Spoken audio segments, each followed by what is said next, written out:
জয় ভবা। আজকে ভিডিওটা একটু সূচনা ভিত্তিক, মন দিয়ে একটু শুনতে হবে আপনাদের সবাইকে। যে আগামী 16ই নভেম্বর যে দক্ষিণেশ্বর কালীবাড়িতে আমাদের অনুষ্ঠান নির্দিষ্ট করা ছিল, ওটা সকালে এবং বিকালে এই দুবেলা একটা করা হয়েছিল। তা প্রশাসনিক কারণে সকালবেলা অনুষ্ঠান করাটা সেটা ঠিক উচিত মনে করেননি, নিরাপদ মনে করেননি কর্তৃপক্ষরা। তাই আমাদের দক্ষিণেশ্বর কালী মন্দিরে 16ই নভেম্বর শনিবার যে সকাল 6:30 থেকে 12টা পর্যন্ত অনুষ্ঠান করার কথা ছিল, সেটা দক্ষিণেশ্বরে হবে না। সেটা হবে তার পরিবর্তে তার পরের দিন 17ই নভেম্বর রবিবার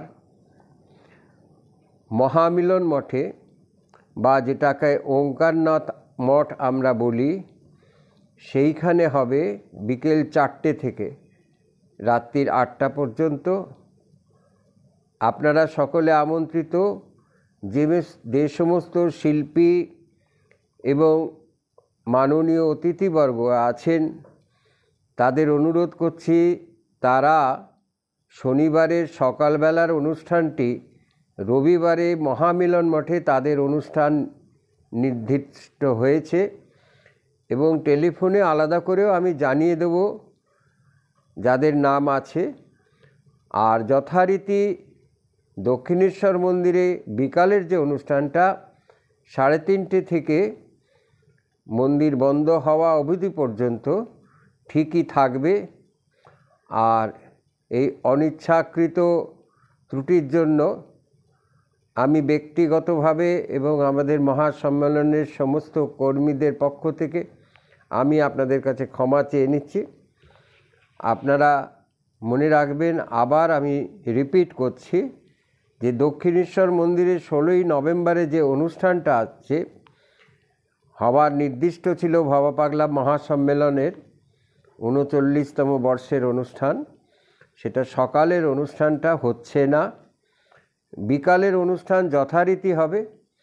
এবং সকালে যে সমস্ত শিল্পী এবং অভ্যাগত বৃন্দরা আছেন, তারা অনুগ্রহ করে তার পরের দিন অর্থাৎ রবিবার 17ই নভেম্বর মহামিলন মঠ, বা যেটাকে আমরা ওঙ্কারনাথ মিশন বলি, দক্ষিণেশ্বর যাওয়ার পথেই, ডানলপ থেকে দক্ষিণেশ্বর যাওয়ার পথে বাঁদিকে যে আশ্রমটি পড়ে সেইখানে হবে। এর আগেও সেখানে অনুষ্ঠান হয়েছে।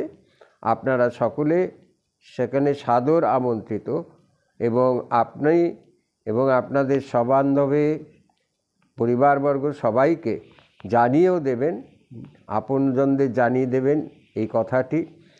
তার কারণ এত শীঘ্রই খবরের কাগজ বা অন্য মাধ্যমে প্রচার করা সম্ভব নয়। লোকে মুখে মুখে সংবাদটি যাক। যারা অংশগ্রহণ করবেন তাদের আমি আলাদাভাবে জানিয়ে দেব। নমস্কার, সবাই ভালো থাকবেন। জয় ভবা।